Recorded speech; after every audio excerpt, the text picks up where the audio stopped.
Ambição, conquista, luxúria, homicídio e o poder de uma tecnologia sem igual. Essas são as pedras fundamentais do Império Romano. Eles eram movidos por um tipo de ego cultural coletivo. As construções colossais de Roma, estádios, palácios, estradas, aquedutos, se espalharam por 3 continentes e revelaram o poder e a promessa da civilização mais avançada do mundo. Essas estruturas tornaram-se símbolos daquela ideia de Roma. Mas embora os romanos tenham dominado a paisagem com enormes feitos de engenharia, eles foram impotentes para evitar a própria autodestruição. Distribuído por Logon, construindo um império, Roma. –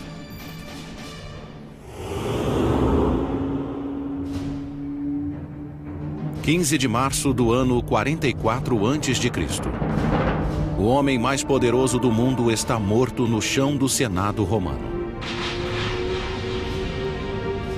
Como general, ele quase dobrou o tamanho do Império Romano. Como político, planejou uma impressionante ascensão ao poder. Mas agora esse guerreiro foi morto em Roma e por romanos. Seu nome era Caio Júlio César.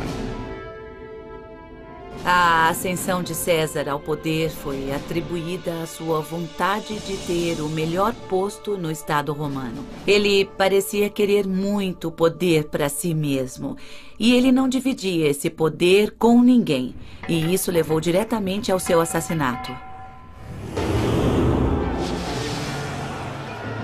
Décadas antes, quando era um jovem general, César descobriu que a estrada para a glória em Roma começava em campos de batalha distantes de lá.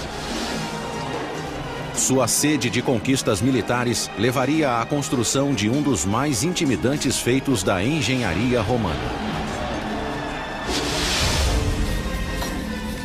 55 a.C. Júlio César lidera 8 legiões romanas, um total de 40 mil homens, seguindo pela Gália, uma província romana que hoje engloba a França, Bélgica e Suíça. Ele queria ir à Germânia, à Alemanha, e atravessar o Reno, porque nenhum comandante romano havia feito isso. Ele queria ser um grande conquistador como Alexandre o Grande, e ir além do que se conhecia. O rio Reno fica no limite do mundo conhecido. Durante séculos, foi um divisor que protegia as tribos germânicas da expansão romana. Nenhum exército podia atravessá-lo com o poderio necessário para uma conquista. Mas César era diferente de qualquer guerreiro anterior. Ele poderia ter ido de barco. Mas por que Júlio César iria de barco a remo? Ele vai colocar 8 legiões em um barco a remo e vai sair remando? Não, eles vão marchando. Eles vão a cavalo. Cruzar o Reno era algo completamente novo para a engenharia. O rio tinha 304 metros de largura, possivelmente mais, de 7 a 9 metros de profundidade com correntes desconhecidas. César e seus engenheiros tiveram que planejar uma ponte que fosse não só extremamente forte, mas também estável. E larga o suficiente para 8 legiões passarem. A ponte precisaria ter o comprimento de 4 campos de futebol e sustentar o peso de 40 mil soldados. Apesar da largura, da profundidade e das correntezas do Reno, Júlio César estava determinado a conseguir. Cruzar um rio daquele tamanho com uma ponte é um ato que merece uma grande plateia. Mas é claro que esta plateia estaria do outro lado do rio, temendo pelo sucesso da operação. Com a velocidade e eficiência de uma máquina bem lubrificada, os soldados de César transformaram a madeira local em uma ponte em expansão. A cada hora, um milagre da engenharia chega mais perto da margem norte do Reno. É como se uma nave espacial pousasse na Terra e tivesse metade do tamanho de Manhattan com algum tipo de dispositivo magnético que levasse prédios pelos ares. Isso seria realmente assustador, algo muito difícil de acreditar. A fundação da ponte era feita com uma série de toras de madeira inseridas no leito do rio. Cada tora tinha 45 centímetros de diâmetro. No centro da ponte, elas chegavam a ter 9 metros de comprimento para ir da superfície ao fundo. Ao colocar as toras na diagonal, os engenheiros de César deram maior estabilidade à ponte. Quando eles inseriam as toras no ângulo e as conectavam, faziam o mesmo que os carpinteiros ao construir cavaletes. Quando as pernas estão inclinadas, isso impede que a estrutura se enfraqueça, tornando a área mais estável. A inclinação dá maior resistência contra a força do rio, contra a sua maré e assim por diante. Mas é muito mais difícil fincá-las no leito fluvial do que verticalmente. Então eles tiveram que tomar muito cuidado com as estruturas de madeira no momento de fincá-las no leito. Na parte mais alta do rio, as toras se inclinavam na direção da corrente. 12 metros rio abaixo, seus pares se inclinavam contra a corrente. Cada conjunto de toras era unido por uma longa viga de 60 centímetros de espessura. Em seguida, troncos eram dispostos ao longo das vigas, sobre as quais assentavam feixes de madeira fortemente amarrados. O projeto da ponte em si era inovador, mas o que tornou o feito ainda mais impressionante foi a velocidade da construção. Apenas 10 dias após ordenar a construção, César marchou sobre a ponte em direção ao seu destino.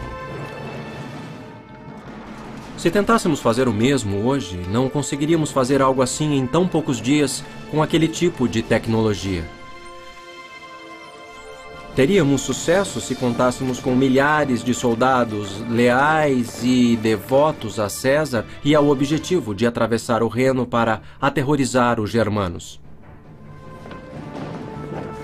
César estimava que o inimigo tivesse 430 mil soldados, mais de 10 vezes o tamanho de seu exército. Mas quando os germânicos viram as legiões romanas cruzando o Reno, rapidamente recuaram para um terreno mais elevado. Nos 18 dias seguintes, César explorou livremente o território ao norte do Reno, sem encontrar qualquer resistência. Em seguida, ele voltou pela ponte e a desmontou, deixando uma mensagem inequívoca. A simbologia é a seguinte: Roma pode ir a qualquer lugar. Nada pode detê-la. Se quisesse ir mais longe, Júlio César poderia ir a qualquer lugar. A ponte foi o primeiro sinal da ambição obsessiva de César. 10 anos depois, essa ambição daria a ele um poder sem precedentes, mas também seria o motivo de sua queda. Quando ele foi declarado o primeiro ditador perpétuo de Roma aos 55 anos, em 44 a.C., boatos de um assassinato começaram a circular nos corredores do Senado romano. Alguns de seus atos nos sugerem que ele realmente queria ser adorado como um deus. Sua ambição foi tão além dos limites do que os romanos, e especialmente os senadores, achavam aceitável, que acabou sendo assassinado. Em vida, Júlio César alterou para sempre o cenário político romano. Na morte, ele incorporou o potencial e o risco do poder absoluto. Quando César foi assassinado, não havia garantia de nada, a não ser de que Roma se perderia totalmente. O reinado de César foi um momento decisivo na história política romana. Sua conquista da Gália expandiu enormemente o alcance da influência romana. A consolidação de seu poder marcou o fim da República Romana, governada por senadores e cônsules democraticamente eleitos, e o início de um império em que tiranos podiam governar com autoridade absoluta. Alguns usariam o poder para construir obras maravilhosas de engenharia. A vaidade, excessos e ignorância de outros levariam o império à beira da destruição. Apesar de tudo, Roma se tornaria a civilização mais poderosa e avançada que o mundo já havia visto.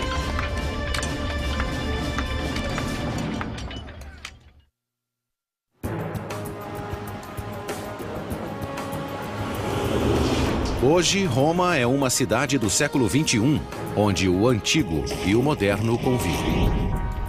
Qualquer um que tenha visitado a cidade de Roma fica maravilhado com essa grande mistura de períodos de tempo, do pré-histórico até a idade moderna. E uma coisa incrível sobre Roma é que você vive nos mitos da história de uma das maiores civilizações que já fizeram parte da história da humanidade. Segundo a lenda, Roma foi fundada em 753 a.C. por Rômulo e Remo, dois irmãos que foram abandonados quando bebês e criados por uma loba. Os dois irmãos construíram a própria cidade às margens do rio Tibre, mas uma discordância quanto a quem iria governar terminou em morte. Remo foi morto por Rômulo, que deu o nome à cidade. Não seria a última vez que um crime daria origem a um novo governante romano. A Guerra Civil foi um dos acontecimentos que definiu o crescimento do Estado romano. A história, a lenda de Rômulo e Remo, ecoa desde então por toda a história de Roma.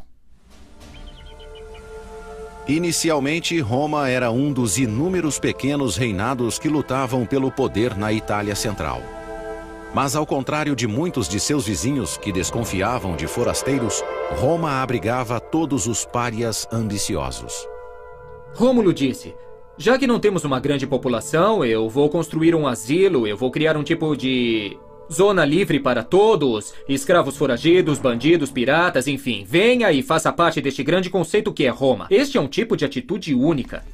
Desde o começo, os romanos eram muito abertos. Essa abertura encorajou uma livre troca de ideias, entre elas teorias de engenharia importadas de outras culturas. Ao utilizar a tecnologia de vizinhos, como os etruscos, Roma expandiu e se tornou um poder regional. Os romanos possuíam uma incrível habilidade de pegar uma tecnologia já ultrapassada, adaptá-la às suas necessidades, melhorá-la e aperfeiçoá-la. Eles usaram as técnicas dos etruscos de construção de estradas, também de sistemas de distribuição de água através de canais, de construção de grandes e extraordinárias muralhas e de produzir algo tendo essas técnicas como base. O primeiro grande feito da engenharia romana foi a Cloaca Máxima, um grande sistema de esgotos que funciona até hoje, 2.500 anos após a construção. A Cloaca Máxima leva os dejetos da cidade até o rio Tibre. Os dutos subterrâneos do esgoto também eram usados para drenar a área pantanosa entre os vilarejos de Roma. Nesse local foi construído o Fórum, o antigo distrito central de Roma. A construção da Cloaca Máxima permitiu a passagem de Roma de um simples grupo de tribos vivendo em colinas ao redor de um pântano para uma cultura centralizada e unificada. O novo Fórum Romano, que resultou da drenagem da Cloaca Máxima, permitiu a consolidação dos romanos em um único local. Enquanto a cultura de Roma se consolidava, a influência da cidade sobre seus vizinhos começou a crescer. No século IV a.C., Roma controlava boa parte da Itália Central. Seus engenheiros foram chamados para criar uma infraestrutura de transportes para conectar o império em expansão. Na antiguidade, existiam basicamente dois tipos de transporte. Existia o transporte feito por terra, a cavalo, a pé, em carroças e o transporte fluvial. As estradas, como as conhecemos hoje, praticamente não existiam antes do Império Romano. Tudo isso mudou em 312 a.C., quando foi construída a Via Ápia. A primeira autoestrada nacional romana se estendia por 212 quilômetros, da capital até a província de Campânia. Para traçar a rota mais curta e direta para a costa, engenheiros romanos usaram um instrumento especial de topografia. Os romanos utilizavam uma ferramenta chamada groma, uma haste vertical com uma cruz no topo. Usava-se essa cruz para alinhar dois pontos. A grande diferença entre as estradas romanas e as modernas é que os romanos não conseguiam fazer curvas. Então eram linhas retas, e viravam um ângulo reto e depois iam reto em outra direção. O grande desafio, é claro, em se construir uma estrada reta para qualquer direção é deparar-se com colinas e vales e ter que atravessá-las. Então, se fosse necessário, eles cortavam pelas montanhas para levar a estrada adiante. Depois que o traçado ideal era aceito, uma trincheira larga era aberta e preenchida com areia e pedras, para fortalecer a fundação. Em seguida, uma camada de cascalho compactada com argila ou argamassa. Por cima, pedras de pavimentação arredondadas permitiam a drenagem da água. As estradas eram muito assustadoras. Você olhava e dizia, quanto tempo demorava para trazer algumas legiões? 10.000 homens por essa estrada até o meu quintal, é melhor pensar duas vezes antes de se meter com os romanos. Quando Júlio César foi assassinado em 44 a.C., Roma controlava a maior parte da Europa Ocidental e o norte da África. Tendo derrotado Cartago um século antes, Roma era a única superpotência do mundo mediterrâneo. O sucessor de César foi seu sobrinho neto, Otávio, que foi rebatizado de Augusto e coroado como o primeiro imperador de Roma. No governo de Augusto, a rede de estradas romanas foi expandida até os cantos mais distantes do império. E com a estrada pavimentada, era hora de construir novos destinos.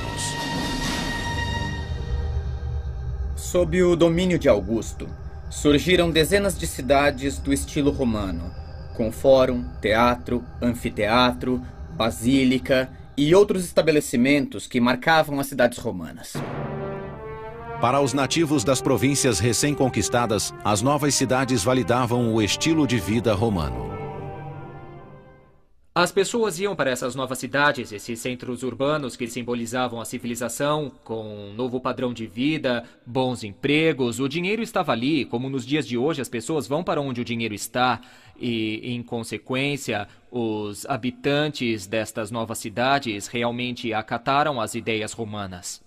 A própria cidade de Roma foi a melhor propaganda que os romanos tinham, e essas cidades sobreviveram até os dias de hoje. Londres, Bonn e Paris são o resultado da expansão de Roma, de sua cultura por meio das cidades. Os engenheiros romanos tinham uma arma secreta para construir estruturas maiores, mais fortes e em menos tempo. Concreto à prova d'água misturado com uma areia vulcânica chamada pozzolana. Os primeiros concretos eram mistura de cal e água, que, apesar de serem coesos, não eram fortes, e as partículas tinham a tendência a se separar facilmente. Mas o concreto romano, a pozzolana, reagia com o cal, dando um concreto como o moderno, muito mais forte. Eles logo perceberam que, usando essa substância, eles poderiam construir literalmente embaixo d'água, uma invenção extraordinária que permitiu que eles criassem grandes piers dentro da água, revolucionando o transporte. Se as pontes pudessem ser construídas, haveria pontes permanentes em vez de pontes de madeira. Durante o governo de Augusto, esse concreto solidificou o controle de Roma sobre a Europa Ocidental, permitindo que os construtores romanos dominassem a paisagem com enormes monolitos artificiais. Um deles iria revolucionar a vida cotidiana em Roma durante vários séculos.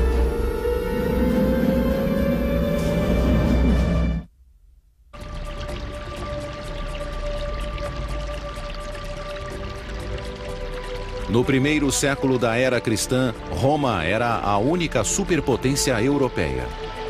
Enquanto expandiam o império, os romanos também olhavam para dentro e usavam seus conhecimentos técnicos para melhorar a qualidade de vida na capital. De todos os feitos da engenharia romana, nenhum alterou tanto a vida diária como a água corrente. O sistema de distribuição de água de Roma foi um grande salto em relação ao que aconteceu antes. Na capital, 11 linhas de aquedutos levavam água para os cidadãos, transportando ao todo 800 milhões de litros por dia a partir de fontes nas montanhas a quilômetros de distância. O que os aquedutos fizeram foi revolucionar o cotidiano do cidadão romano. Não só dos jardins e vilas dos mais ricos ou palácios do imperador, mas do cidadão comum. Havia muita água disponível na cidade de Roma, e isso sustentava uma grande população. Os aquedutos promoveram o crescimento de uma nova cultura urbana. Com o fornecimento constante de água, quase 1 milhão de pessoas viviam com limpeza e conforto na capital. A água dos aquedutos retirava os dejetos humanos e mantinha a cidade limpa. Por isso os romanos se consideravam superiores, eram mais limpos do que os outros. Nenhum império sozinho pode levar o crédito pelo sucesso dos aquedutos. Eles foram construídos ao longo de vários séculos. Mas foi o imperador Cláudio, um homem desfigurado que sofria de gagueira, que teve o maior impacto no abastecimento de água de Roma. Antes de subir ao poder, Cláudio era motivo de riso. Considerado inválido, ele era até escondido do povo. Cláudio tinha problemas de gagueira, ele mancava um pouco, ele escutava pouco. Então as pessoas não sabiam o que fazer com ele. Apesar das deficiências, Cláudio foi inteligente o bastante para tomar o poder quando teve a oportunidade. No ano de 41, a maior parte da família real foi assassinada para vingar o reinado sangrento do sobrinho de Cláudio, Calígula. Cláudio foi poupado quando o encontraram escondido atrás de uma cortina.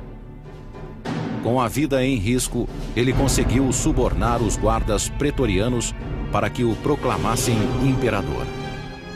Esse ato iria mudar o rumo da história romana. Quando ele se tornou imperador, governou de forma, pelo menos para os nossos padrões, bem. Certamente não era um homem burro. Durante o reinado de Cláudio, o império progrediu de várias formas. Na fronteira, suas legiões conquistaram a Bretanha, algo que nem Júlio César tinha conseguido fazer. Em Roma, ele construiu 2 grandes aquedutos, o Aqua Cláudia e o Anio Novus, que aumentaram muito o fluxo de água na cidade. Aquedutos não são tão complicados na teoria.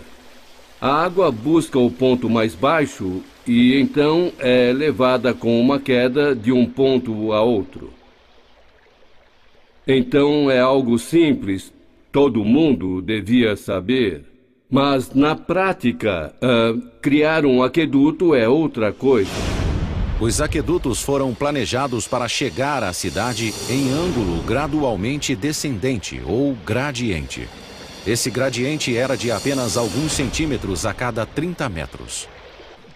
A queda do aqueduto tinha que ser calculada de longas distâncias, 30, 50 ou mesmo 60 quilômetros da fonte nas montanhas até as cidades.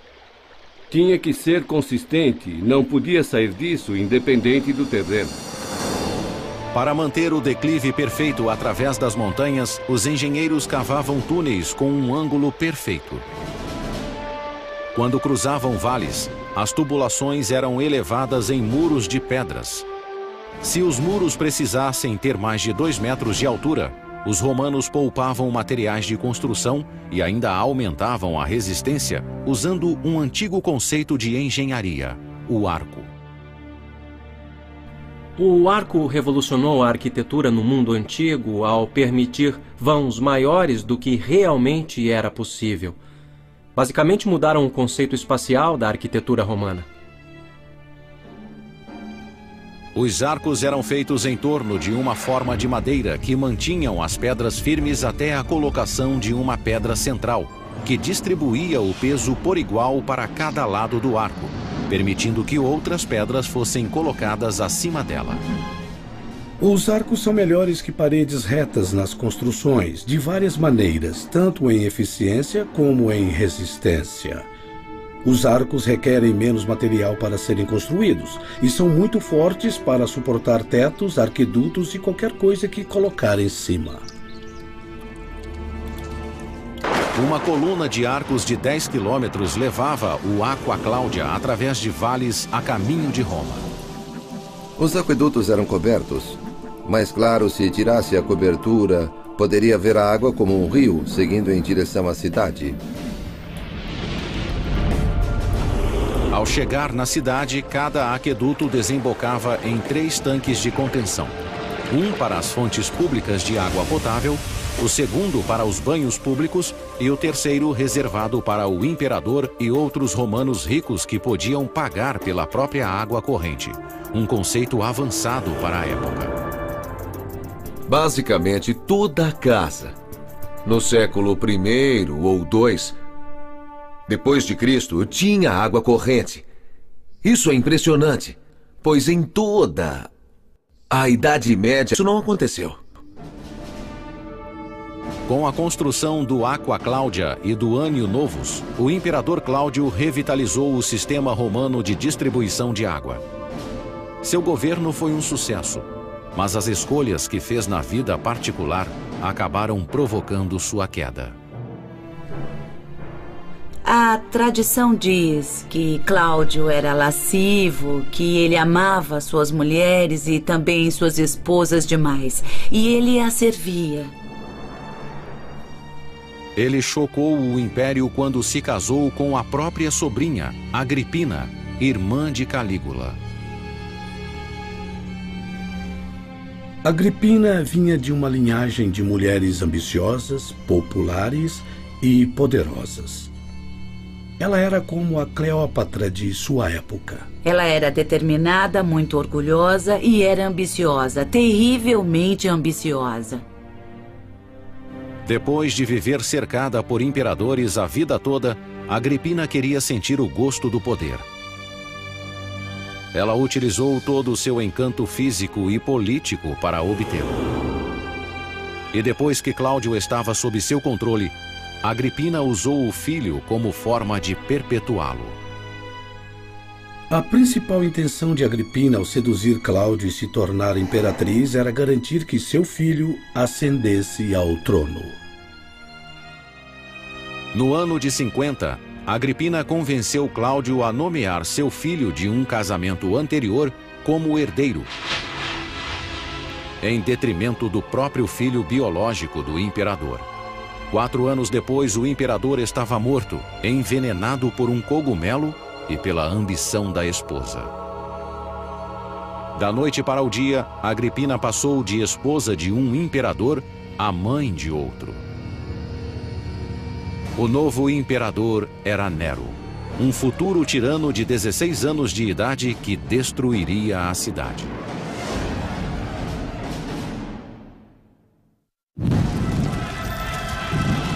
O ano é 64. Um pequeno incêndio se torna um inferno de uma semana que reduz grandes áreas de Roma a cinzas, deixando milhares de desabrigados. O incêndio de 64 foi um dos mais devastadores de Roma.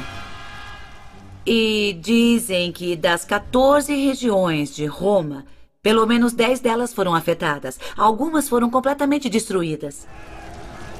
Deve ter sido grande o número de indivíduos mortos no tumulto, ou que foram mortos pela fumaça ou pelo próprio fogo.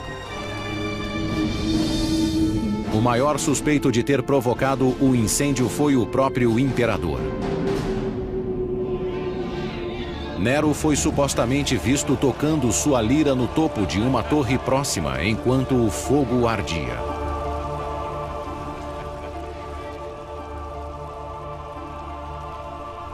Dizem que ele olhou para o incêndio como se fosse um espetáculo e foi à torre de Micenas e recitou a queda de Troia.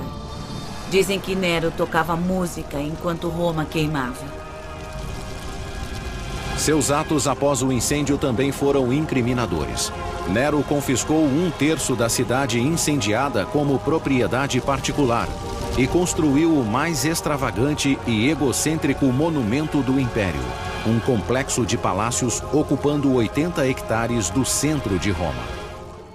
Começaram a surgir boatos de que ele ateou fogo na cidade de propósito para limpar uma parte da cidade onde ele queria construir seu palácio. Nero culpou os cristãos, membros de um novo culto religioso, e centenas deles foram enforcados e queimados nas ruas de Roma.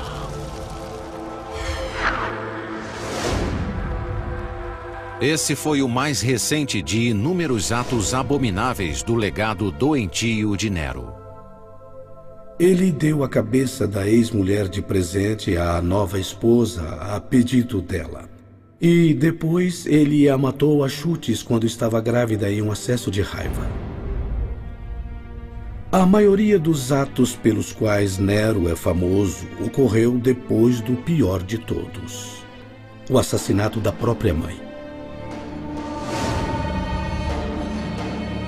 Agripina, que tinha levado Nero ao poder matando seu marido Cláudio, era a mãe mais dominadora da antiguidade. Ela esperava dividir o poder com o filho. Ela não aceitou servir Cláudio nem o seu filho. E isso, claro, deu a ela seu ultimato. A sede de Agripina por poder enfureceu Nero. Em 59 d.C., 5 anos depois de tornar-se imperador, o jovem de 21 anos mandou que seus guardas matassem a própria mãe. Quando os guardas chegaram, Agripina simbolicamente pediu a eles que a esfaqueassem no útero. Ela disse: acerte aqui primeiro. Nero saiu daqui. Muito dramático. Nero foi assombrado pela visão do fantasma da mãe pelo resto da vida. Foi assim que ele acabou totalmente louco. Nero, com o tempo, foi se tornando cada vez mais solitário. E, ao mesmo tempo, ele foi se tornando talvez mais paranoico e muito mais cruel. Foi em meio a esses delírios que Nero começou a construir o mais caro Palácio do Prazer do Império em terreno público e com dinheiro público.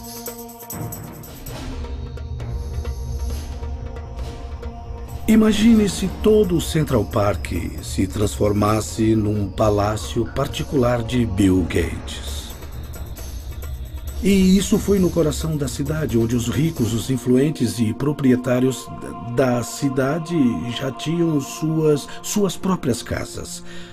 E eu diria que foi chocante. Nero tirou dinheiro das províncias para conseguir dinheiro. E em Roma, ele exigiu dinheiro dos ricos. Eles entregavam o dinheiro a ele e depois eram mortos. Deve ter sido uma época assustadora para se viver. A Casa Dourada de Nero foi construída com a dor e o suor do trabalho forçado. Na Roma antiga, a escravidão era uma prática comum e aceitável. 1 em cada 3 pessoas que moravam na cidade era escrava. As conquistas de Roma seriam impensáveis sem os escravos. O trabalho escravo fazia parte do que gerava os lucros necessários para manter e para expandir o império. Não há dúvida de que o trabalho escravo foi muito significativo para a construção desses projetos grandiosos que definiram a essência da Roma imperial. O novo palácio de Nero refletia a percepção divina que tinha de si mesmo. foi projetado para evocar uma mansão litorânea no coração da cidade. Vinhedos, jardins e pastos para animais selvagens cobriram o que antes havia sido o centro de Roma. O coração do complexo seria um lago artificial e um pavilhão com passeios cobertos de 2 quilômetros de comprimento. Uma grande ala desse pavilhão, com 150 cômodos, existe até hoje, enterrada sob a Roma moderna. Seu interior cavernoso demonstra o domínio romano de outra inovação: o teto em abóbada. A abóbada nada mais é do que um arco estendido ao longo do eixo. Ao construir o molde uma vez e construir um arco, move-se o molde, faz-se outro, move-se, faz-se outro e cria-se uma abóbada. Um jeito eficiente de construir para os romanos. Quando a Casa Dourada foi terminada 4 anos depois, o imperador Nero exclamou: "Finalmente posso começar a viver em uma casa digna de um ser humano."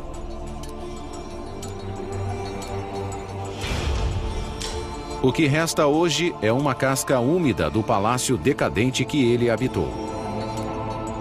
Essas câmaras de tijolo e concreto já foram decoradas em ouro e cobertas de coloridos afrescos e pedras preciosas inestimáveis. Havia pedras preciosas e semi-preciosas encravadas no teto. Havia lápis lazuli, cristais de rocha, cristais rosa, que estavam lá só para captar a luz. E construindo a Casa Dourada, Nero mostrou não ser um bom imperador. Generoso com os recursos pessoais, e acho que isso ajudou a levar à sua queda, seu comportamento era tão diferente em termos do que os senadores e a população de Roma esperavam de seu imperador, que ele acabou tendo de pagar o preço. No ano de 68, poucos meses após mudar-se para a Casa Dourada, Nero foi derrubado por uma revolta da oposição. Declarado inimigo público pelo Senado, foi caçado como um fugitivo pelos próprios guardas. Com a aproximação dos perseguidores, Nero cortou a própria garganta com a ajuda de um leal escravo. Suas últimas palavras foram: "Que grande artista morre em mim." Nero morreu como um ator eloquente que sempre quis ser, um ator trágico em um palco de tragédia. Então suas palavras finais completam o quadro de alguém que se via não como um imperador, mas como um astro. Após a morte de Nero, os romanos enterraram qualquer lembrança dele e de seu reinado opressor. No ano de 104, sua Casa Dourada foi recoberta com terra e cascalho. Ela se tornaria a fundação para um complexo de banhos construído ali mesmo pelo imperador Trajano.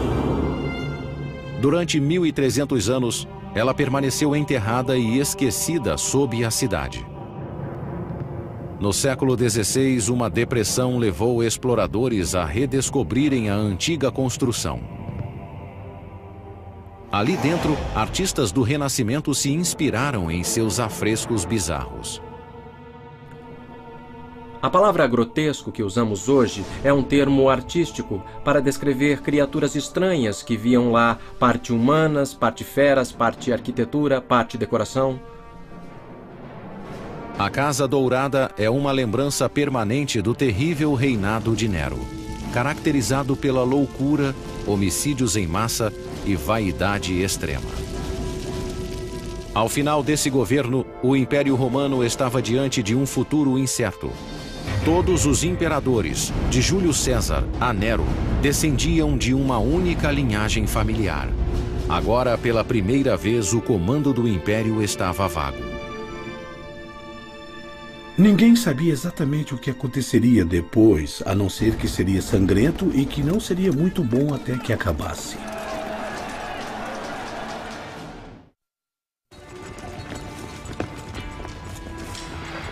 Ano 69 da Era Cristã. Nero está morto após tirar a própria vida. Pela primeira vez desde o assassinato de Júlio César, Roma não tem um herdeiro para o trono.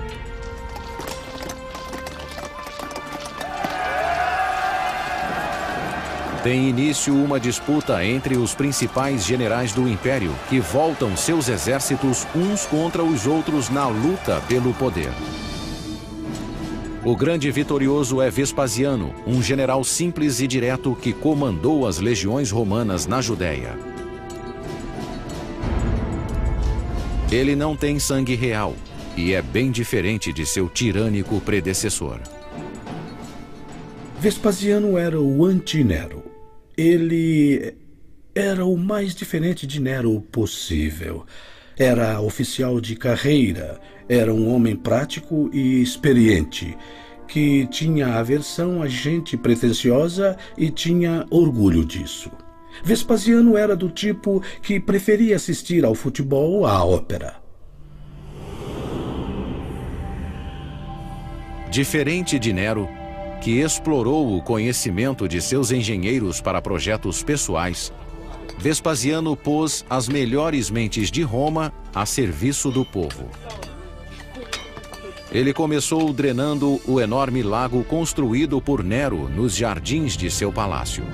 Em seu lugar seria construída a mais famosa obra da engenharia romana, um lugar para onde seria canalizado todo o caos que consumira a cidade. Ele seria chamado de Anfiteatro Flávio, mais conhecido como Coliseu.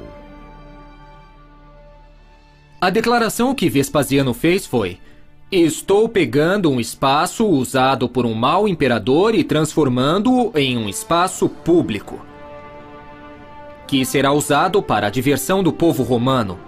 Foi uma propaganda muito ousada.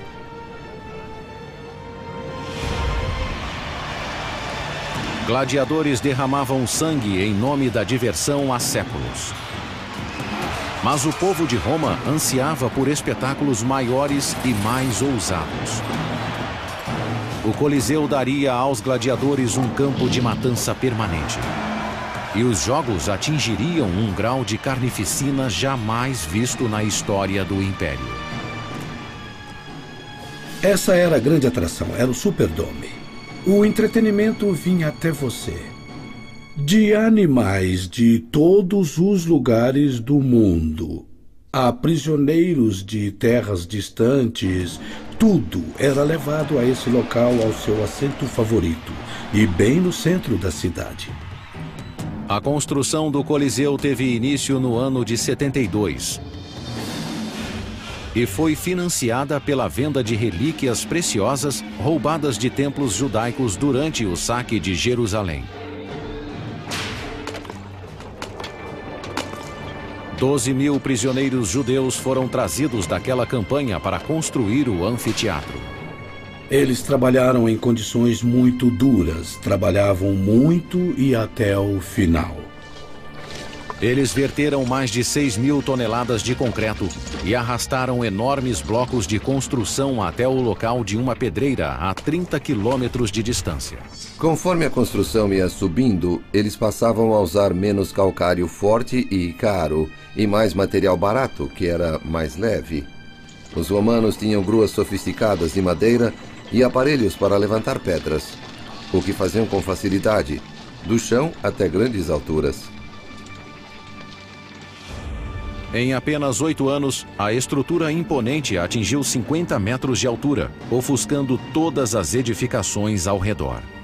É a estrutura mais alta da Roma antiga já construída. É o anfiteatro da capital. Então, o que era Roma? Roma era uma cidade maior que qualquer outra, muito mais rica. O Coliseu simbolizava o poder, a engenharia, a riqueza da antiga Roma. Os anfiteatros romanos eram feitos a partir de uma estrutura extremamente simples, incorporando 2 teatros gregos unidos para formar um teatro de 360 graus de circunferência. O Coliseu estabeleceu um novo padrão em design de anfiteatros romanos. Uma rede complexa de corredores e escadas permitia a entrada e a saída de 70 mil pessoas em tempo recorde. Assim como nos estádios atuais, quem entrava no Coliseu tinha um ingresso correspondente ao número de um portão de entrada. O projeto do complexo visava a controlar a multidão e dar conforto a todos. Havia 110 fontes de água potável e 2 banheiros grandes para atender à lotação completa. O Coliseu tinha até um teto retrátil. Nos dias quentes, uma lona era desenrolada sobre a parte superior para proteger os espectadores do sol. Ela era operada por marinheiros romanos posicionados em torno da arcada superior do estádio. Eles a moviam de acordo com o sol e com o vento. Assim, o Coliseu tinha circulação de ar, sombra, e eles ficavam nas arcadas, movimentando as hastes pelos buracos que vemos pelo lado de fora, e que sustentavam a lona que cobria o local. Em 80 d.C., o Coliseu estava pronto. Mas Vespasiano não viveu para ver a inauguração de seu maior monumento. Ele morreu de causas naturais 1 ano antes. Quem conduziu a cerimônia de inauguração foi seu filho e sucessor, Tito. Durante 100 dias consecutivos, os romanos lotaram o Coliseu para ver todo o tipo de carnificina imaginável. 5.000 animais foram mortos em um único dia. Milhares de gladiadores e prisioneiros perderam a vida lá. Fora da arena, matanças nessa escala ocorriam apenas em guerras, mas dentro dela era apenas diversão. Durava o dia inteiro. Pela manhã, eles viam homens matarem ou serem mortos por animais. Ao meio-dia, viam a execução de prisioneiros.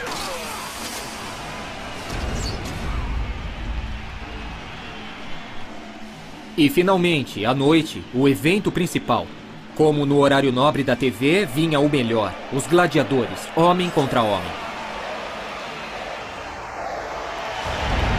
As lutas de gladiadores eram uma grande atração no Coliseu, mas nem sempre eram o evento principal. Vários escritores antigos descrevem batalhas navais ao vivo, recriadas em plena arena, com navios de guerra, sobre a água. Teria sido totalmente possível desviar a água de um aqueduto diretamente para o Coliseu para inundá-lo com uma profundidade rasa. Temos evidência em estudos recentes sobre o Coliseu da existência de muitos canais de água que inundavam a subestrutura do Coliseu. Então, sim, era possível e acontecia.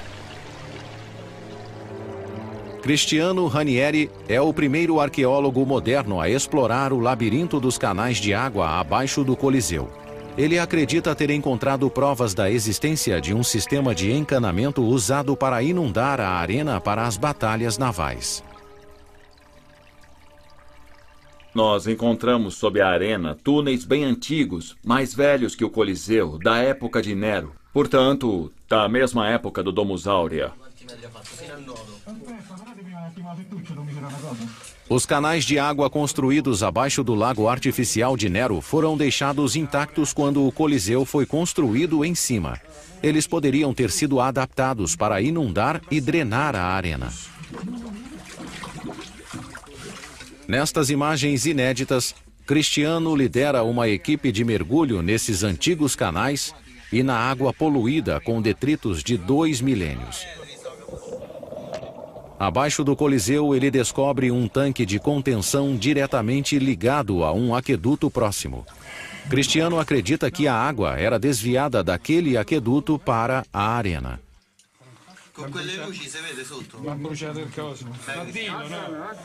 Ele também encontra evidências de dutos de drenagem conectados ao sistema de esgotos da cidade que poderiam ter sido usados para levar a água da arena até o rio Tibre. Havia um sistema de drenagem. Os túneis eram usados para inundar a arena, a fim de criar o cenário para as batalhas navais. As batalhas navais no Coliseu foram um impressionante triunfo da engenharia, mas foram uma tendência passageira na arena mais famosa do mundo. Após uma década, as operações de inundação foram abandonadas em favor de uma reforma que iria revolucionar os jogos. Uma nova subestrutura de 2 andares abaixo da arena chamada hipogeu. Nele havia um sistema de elevadores e alçapões por onde tigres e gladiadores armados surgiam repentinamente do solo e matavam vítimas despreparadas. Embora o verdadeiro espetáculo ocorresse na arena, a base, o centro nervoso, o sistema de suporte da arena era embaixo, no hipogeu. Onde havia leões, jaulas para animais selvagens, gladiadores afiando as espadas e presos condenados em celas se preparando para a morte.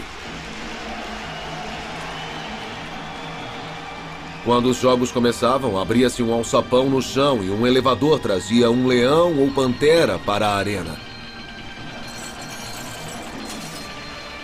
Quando o alçapão se abria, tudo se inundava de luz e ouviam-se os gritos dos espectadores. Então, o alçapão se fechava novamente, deixando-os pensar no próprio fim. Entre gritos, lamentos e cheiro de sangue de animais e homens.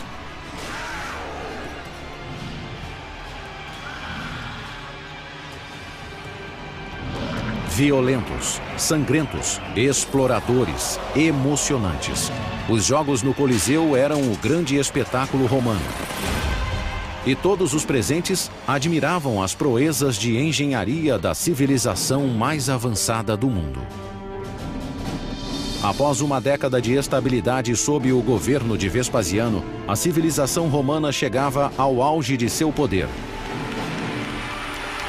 E a próxima geração de governantes usaria esse poder para construir milagres humanos ainda maiores e mais ousados.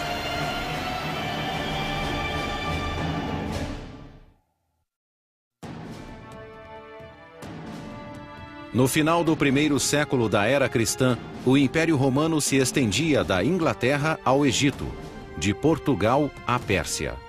50 milhões de pessoas de todas as raças e idiomas eram leais a um imperador. Esse imperador sempre fora italiano, até o ano de 98, quando um estrangeiro assumiu o controle do império. Ele se chamava Trajano, um guerreiro ambicioso da província da Espanha, cujos triunfos nos campos de batalha chamaram a atenção do enfermo imperador Nerva. Como não tinha descendentes, Nerva adotou Trajano como filho e herdeiro. Havia uma ideia ampla do que significava ser romano e quem podia realmente ajudar a participar do Estado. E Trajano é um bom exemplo disso. Trajano foi o primeiro de uma série de imperadores de fora da Itália. Trajano herdou o Império Romano quando Nerva morreu.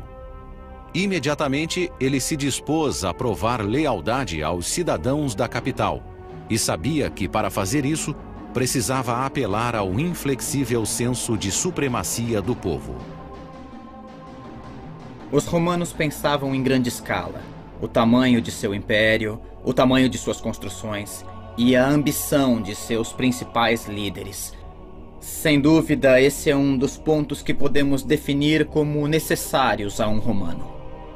Eles eram movidos por um tipo de ego cultural coletivo.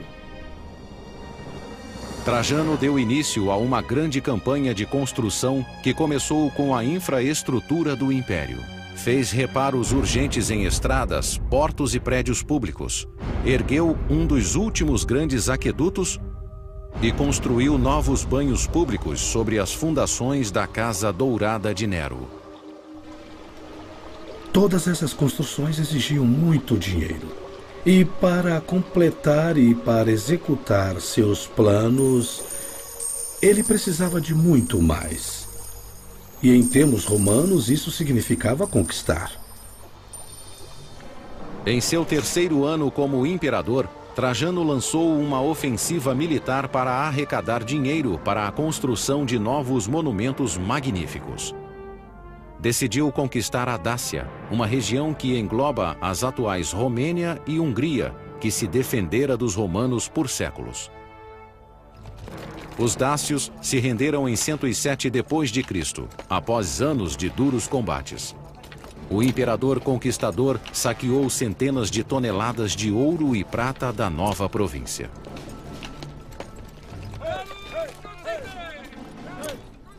Trajano foi o imperador que mais estendeu as fronteiras do império.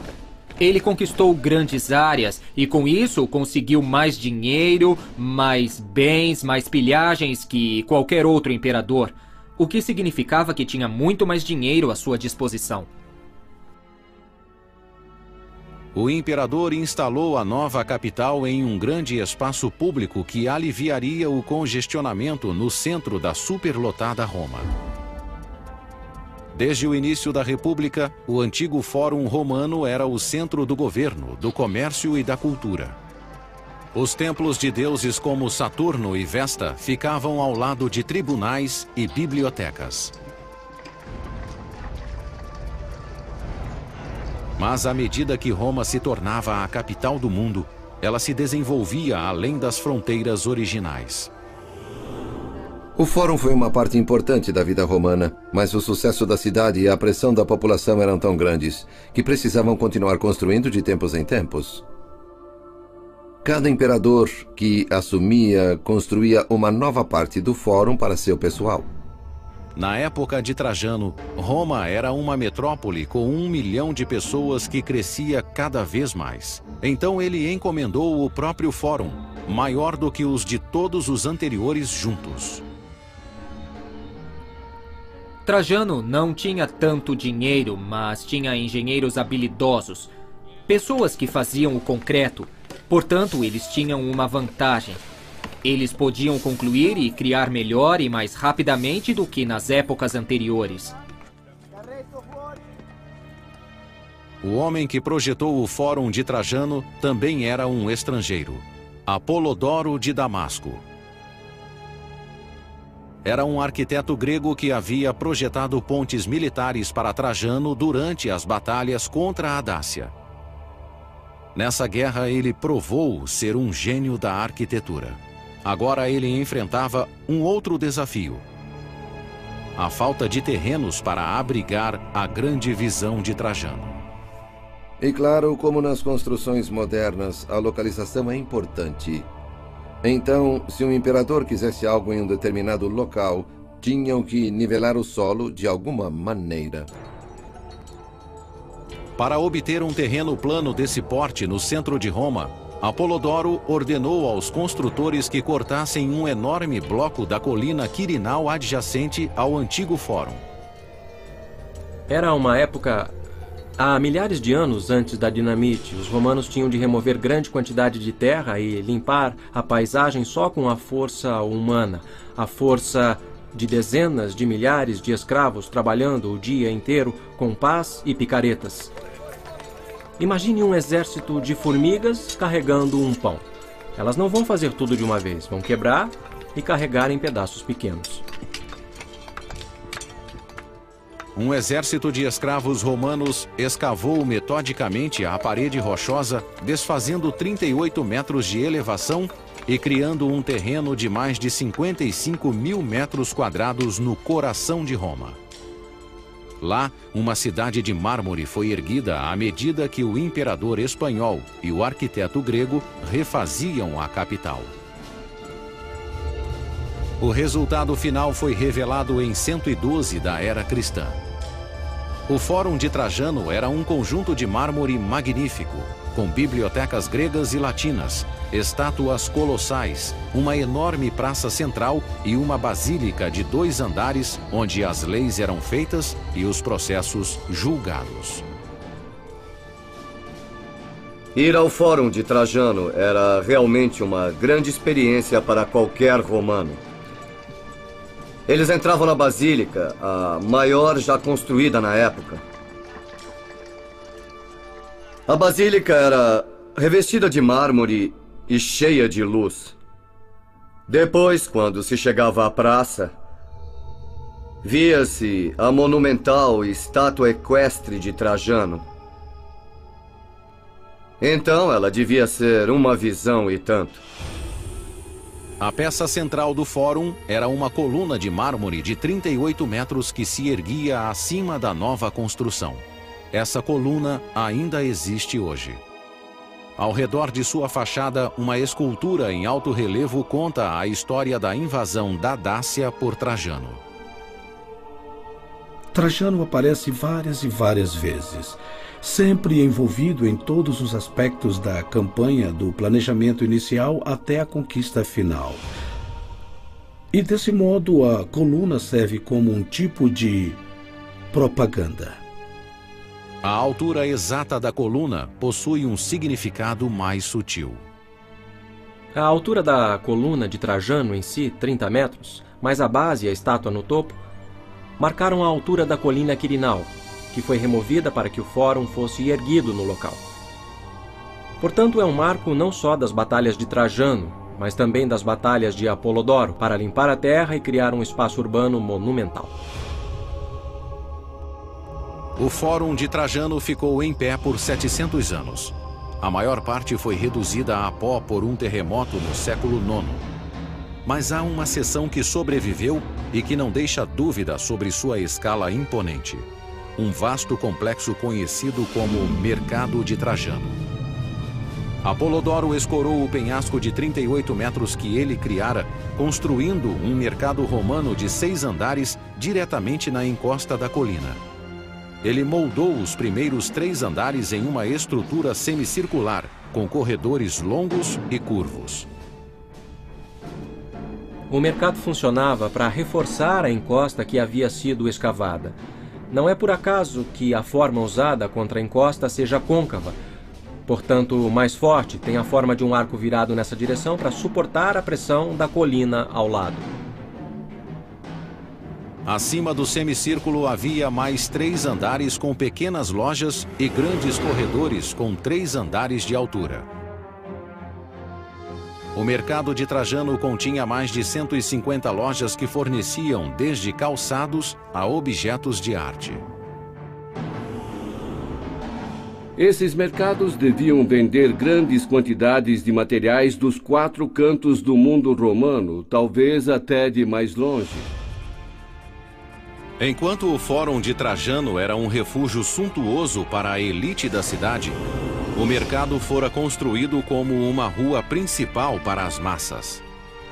O mercado e fórum juntos representavam 2 lados da cultura romana. A opulência do fórum, o átrio cheio de colunas, as decorações douradas, representavam um centro enorme e formal para a cidade. E bem ao lado estava o mercado feito de alvenaria, um lugar comum para a vida dos cidadãos romanos. As proezas de Trajano na engenharia e suas conquistas no exterior fizeram dele um dos imperadores mais populares da história de Roma. No fim do seu reinado, em 117 d.C., o império chegou ao tamanho máximo, desde o Oriente Médio até o Golfo Pérsico. Mas defender um território tão grande seria um problema para o sucessor de Trajano. Para estabilizar as fronteiras do império, o próximo imperador construiria uma barricada sólida para isolar o mundo romano dos bárbaros.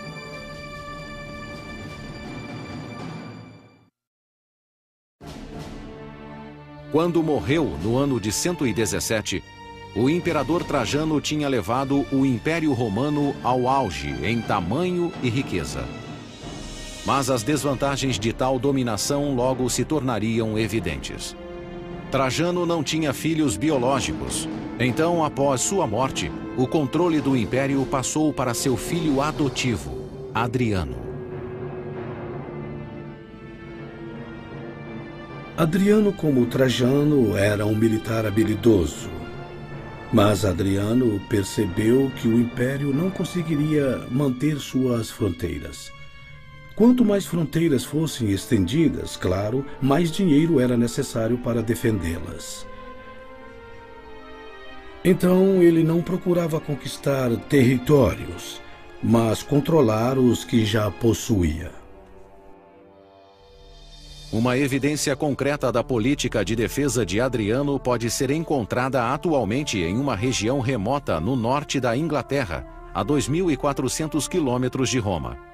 Quando Adriano subiu ao poder em 117, a região norte da Bretanha era uma fronteira selvagem, onde os soldados romanos enfrentavam as ameaças dos invernos congelantes e dos ataques bárbaros. Então, no ano de 122, Adriano visitou as linhas de frente. O imperador rapidamente concluiu que o único modo de domesticar a Bretanha era controlando seus próprios soldados primeiro. Os romanos sempre acreditaram que, havendo soldados servindo ao Estado romano, eles deviam trabalhar. Se não fossem disciplinados, os soldados romanos começariam a desperdiçar o tempo, a jogar e não fariam a coisa certa. Adriano colocou suas legiões para trabalhar na fortificação mais ambiciosa já concebida por um romano. A construção de um muro de defesa de 117 quilômetros que atravessaria o país. Hoje, a ação do tempo reduziu a muralha de Adriano às suas fundações. Mas a muralha tinha 4,5 metros de altura, com parapeitos que acrescentavam quase 2 metros. Um poço de 3 metros foi cavado na base, obrigando eventuais invasores a uma escalada de 9 metros de altura antes de enfrentar as legiões romanas do outro lado. E se os invasores conseguissem ultrapassar a muralha e passar pelos guardas romanos, ainda teriam de superar mais um obstáculo: a vala, um poço de 36 metros de largura que corria por trás do muro, de costa a costa. A muralha de Adriano funcionava mais como uma barreira psicológica do que física. A monstruosidade de sua fachada interminável servia como uma lembrança do indiscutível domínio romano. De certo modo, pode-se comparar a muralha de Adriano ao muro de Berlim. Ou seja, uma muralha destinada a manter pessoas para dentro e para fora e a evitar uma mistura que poderia ser incontrolável. O grande divisor de Adriano seria a maior fortificação de pedra do mundo romano. E foi a mais desafiadora e eficaz em função do terreno irregular do norte da Bretanha. Os engenheiros posicionaram a muralha da maneira mais estratégica possível. Fica ao longo de um penhasco, em direção ao norte. A geologia natural da paisagem os ajudava a construir uma estrutura mais defensiva. O problema principal, do ponto de vista da engenharia, era a dificuldade de levar os materiais para o local de construção da muralha. Foram necessárias 3 legiões, totalizando entre 15 e 25 mil homens, para assumir a tarefa de mover os blocos de pedra para o local de construção. Mas o muro era só um dos componentes do grande projeto de Adriano. A cada 1,5 quilômetro, as legiões construíram um posto de guarda ou forte que abrigava até 60 soldados. Entre os fortes, havia 2 torres menores, onde sentinelas vigiavam constantemente a fronteira.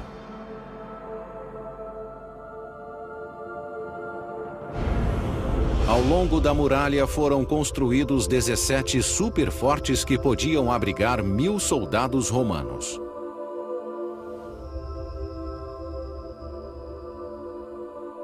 Isso, na verdade, criou uma zona militar que permitiu aos romanos manter uma força militar ao longo da muralha para sair, patrulhar o fronte, fazer a manutenção e ainda manter uma presença militar que era efetiva e imponente.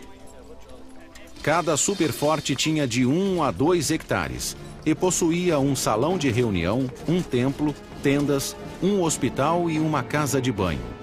Tudo o que fosse necessário para manter um exército. Ao redor dos fortes surgiram cidades para satisfazer a demanda constante do exército por comida e suprimentos. Os soldados romanos queriam sapatos romanos, queriam agulhas romanas, queriam tudo o que pudessem conseguir no mundo romano. Então o comércio os seguia, os bares os seguiam, as mulheres os seguiam e acabaram mudando fundamentalmente as áreas em que se assentavam. Em apenas 5 anos, a vasta barreira através da Bretanha estava completa. O imperador assegurou a fronteira norte de Roma, melhorou a disciplina de seus soldados e criou uma prova evidente do alcance do poder romano. Em 126 da era cristã, Adriano retornou a Roma. Lá, ele ordenou a construção de uma das mais famosas maravilhas da engenharia romana e eliminou seu engenheiro mais renomado.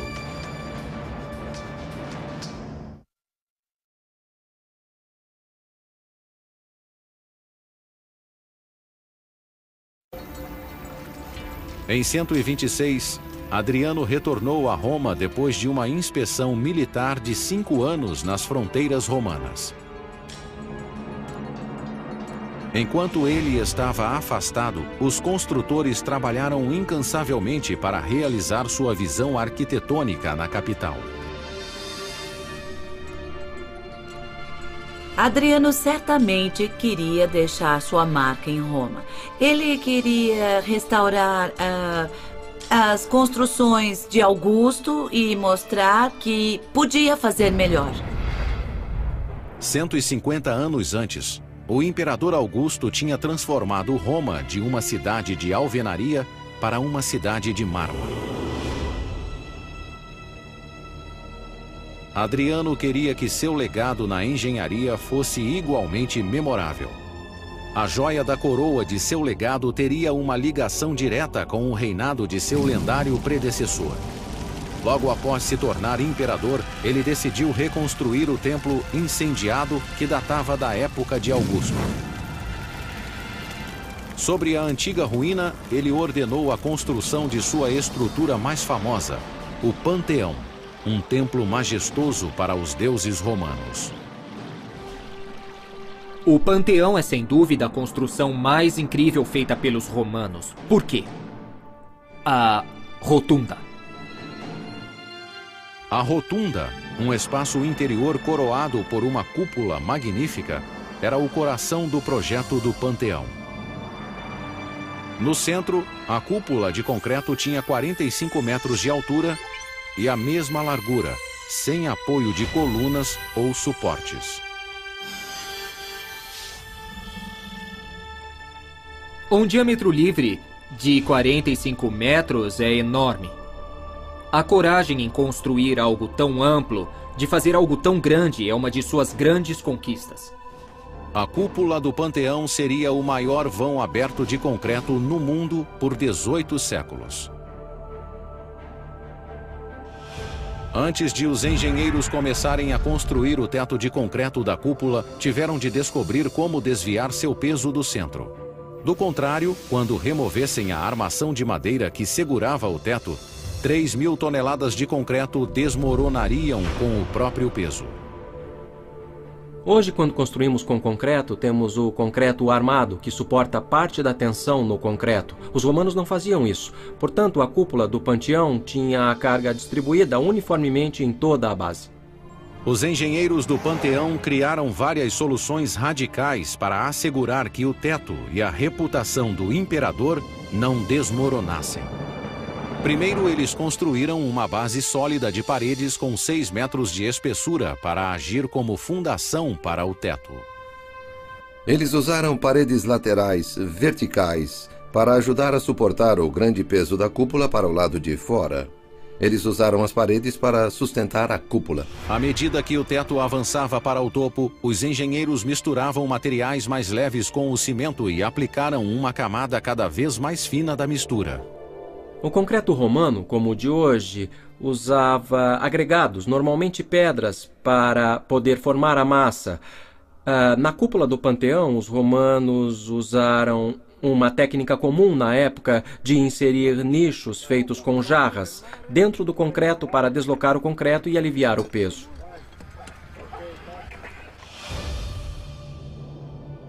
Para deixar o teto ainda mais leve, os construtores moldaram alvéolos no teto que serviam para 2 propósitos engenhosos. Esses alvéolos tinham, claro, um propósito estético. Eles permitem que a superfície da cúpula seja decorada, mas ao mesmo tempo eles reduzem a quantidade de concreto necessária para a própria cúpula. Uma alteração final para distribuir o peso da cúpula se tornou a característica mais notável do Panteão: o óculo, uma cavidade de 9 metros no centro do teto. O óculo elimina a tensão do concreto pesado no ponto mais fraco da cúpula e ilumina o interior como o sol ilumina a terra. Imagine uma pessoa da época que nunca tinha visto esse tipo de espaço interior, pois nada parecido havia sido construído antes. Sentindo o aspecto religioso do seu interior, uma construção dedicada a todos os deuses. Os engenheiros do Panteão queriam a perfeição e quase alcançaram. Mas uma falha misteriosa no projeto ainda intriga os observadores atuais. O pórtico frontal do Panteão, a entrada que leva ao interior, está 3 metros mais baixo. Ele não se liga à rotunda como deveria. Por que colunas de 15 metros não foram usadas no lugar das de 12 metros? Só podemos especular. Será que afundaram no Mediterrâneo? Será que os romanos não conseguiram adquirir pedras suficientes para construir as colunas a tempo de Adriano inaugurar a construção? Não dá para ter certeza. Durante séculos, o Panteão figurou como um enigma da engenharia. Mas a forma como foi construído é só uma parte da incógnita. O maior mistério é saber quem o projetou. Não há registros que revelem a identidade do arquiteto. As hipóteses atuais se concentram no próprio imperador Adriano. Ele foi uma pessoa muito versátil. Ele pintava, escrevia poesias e adorava arquitetura. Muitas outras construções de Adriano possuíam cúpulas. Para mim, Adriano teve uma participação nesse projeto. Outro candidato possível é Apolodoro de Damasco, o gênio por trás do fórum construído pelo antecessor de Adriano, Trajano. Apolodoro era cético quanto às habilidades arquitetônicas de Adriano e corajoso o bastante para declarar isso publicamente. Apolodoro certa vez ridicularizou Adriano. Continue projetando suas cúpulas de abóboras. Depois de certo ponto, Adriano fica tão furioso com Apolodoro por ele criticar os seus designs que o faz cometer suicídio.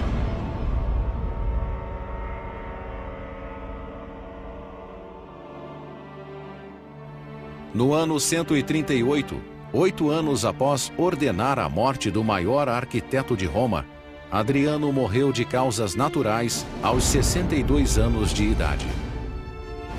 As 2 décadas de seu império foram a fase mais produtiva da engenharia na história de Roma.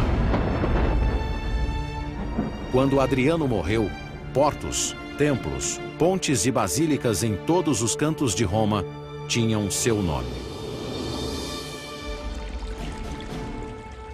Quase um século depois, outro imperador encomendou uma das últimas grandes construções de Roma e provocou a queda e a destruição do império.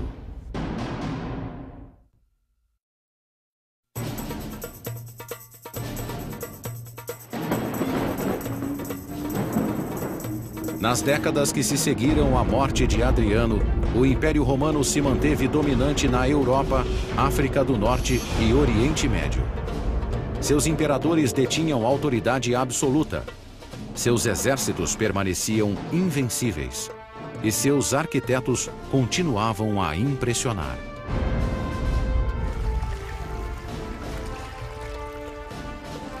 Sua maior realização, um complexo imenso de termas romanas, foi encomendado em 212 da era cristã pelo corrupto imperador Caracalla.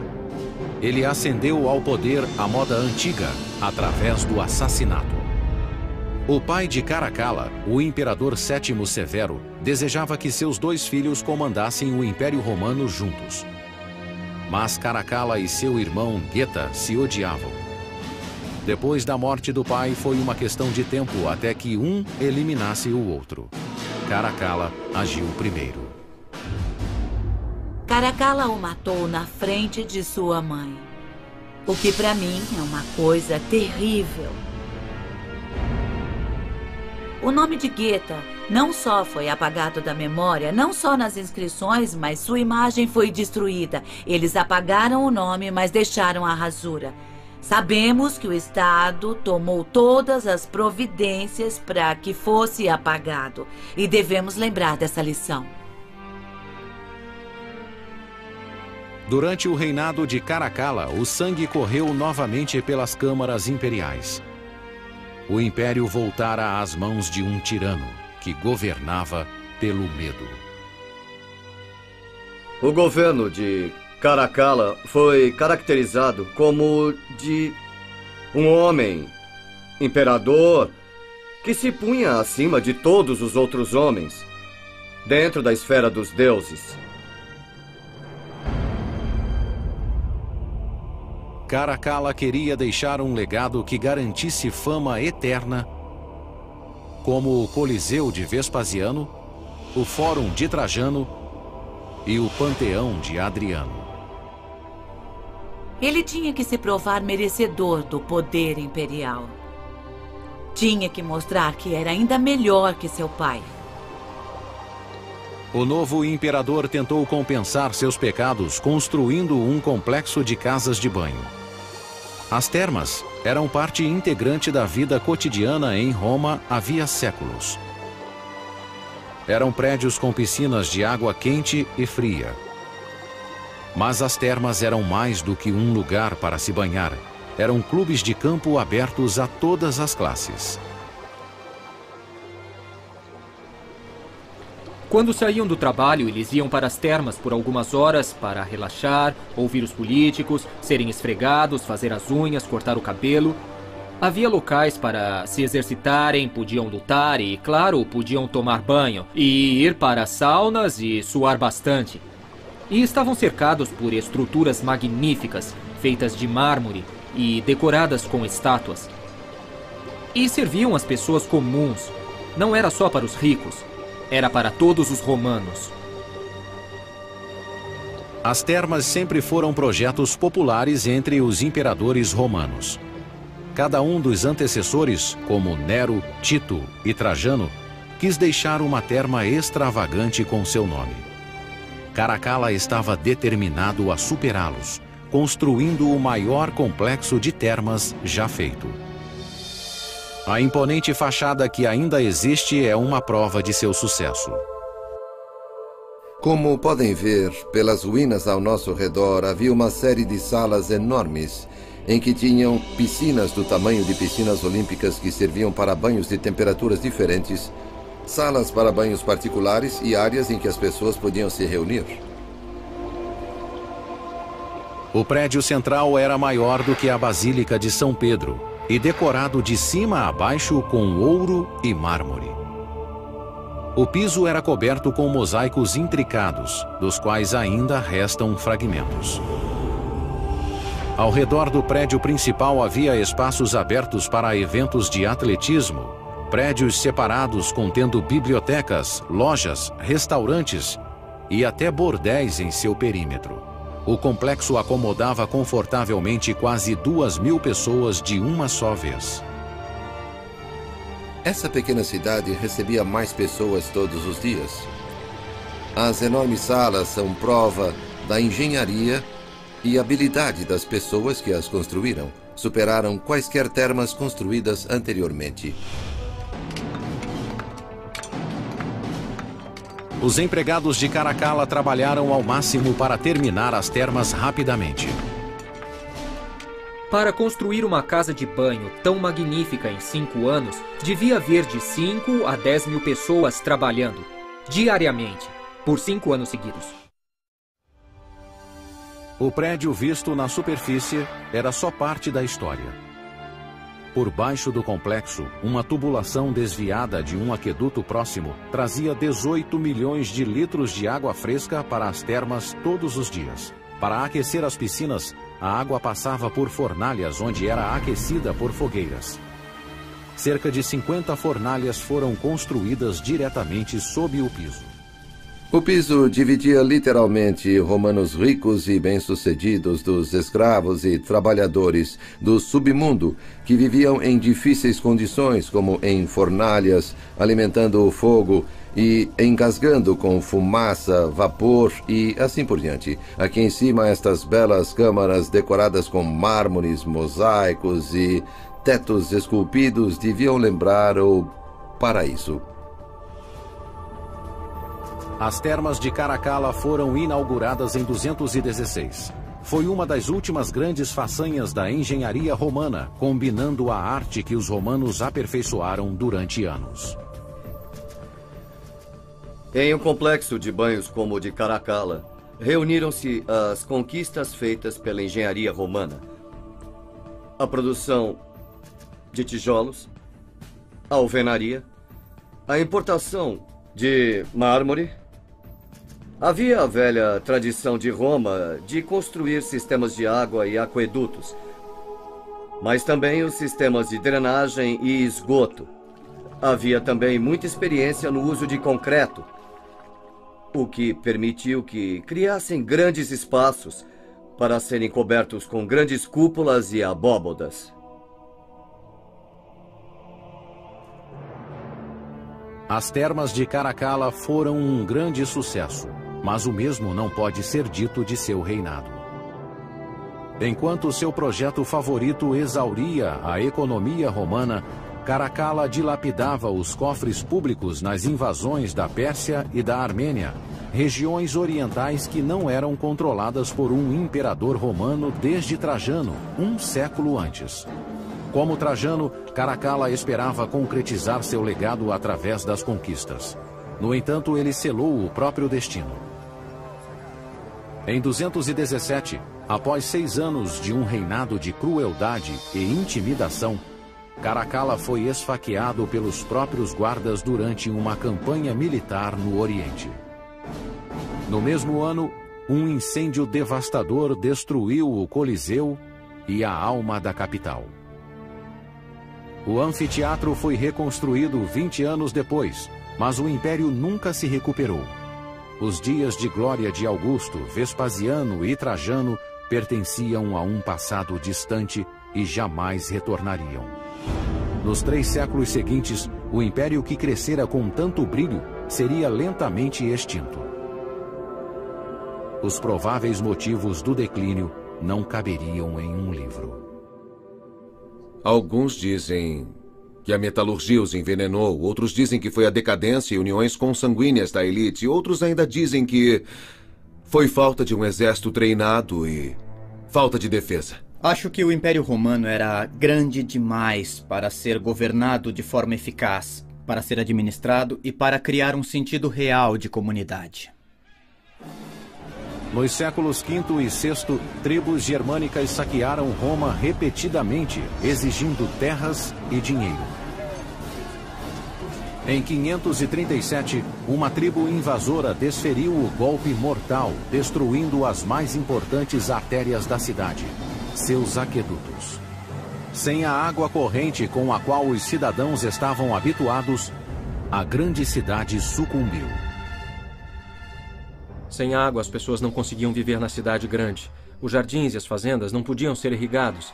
A população de 1,2 milhões caiu para 12 mil, um decréscimo considerável de 99%. 1500 anos após a queda de Roma, o legado de sua engenharia ainda intriga os construtores modernos. Muitas das coisas que os romanos faziam naquela época só foram possíveis de se reproduzir quando desenvolvemos novas tecnologias. Não conseguiríamos construir uma cúpula como a do Panteão sem usar o computador, com certeza. Não conseguiríamos remover uma encosta sem equipamento mecanizado. Com suas ferramentas, jamais conseguiríamos construir algo parecido. Talvez a lição mais importante que os romanos nos deixaram e que Júlio César, Nero e Caracalla nunca compreenderam é que a mesma ambição cega que impulsiona o progresso pode também levar ao declínio. Essas pessoas viviam de sua ambição e apetite de forma que nós as admiramos e as detestamos ao mesmo tempo. Os romanos da antiguidade eram muitas vezes violentos, vingativos, gananciosos e egocêntricos. Mas as estruturas majestosas que deixaram são prova não só do poder de uma civilização, mas do potencial ilimitado da humanidade.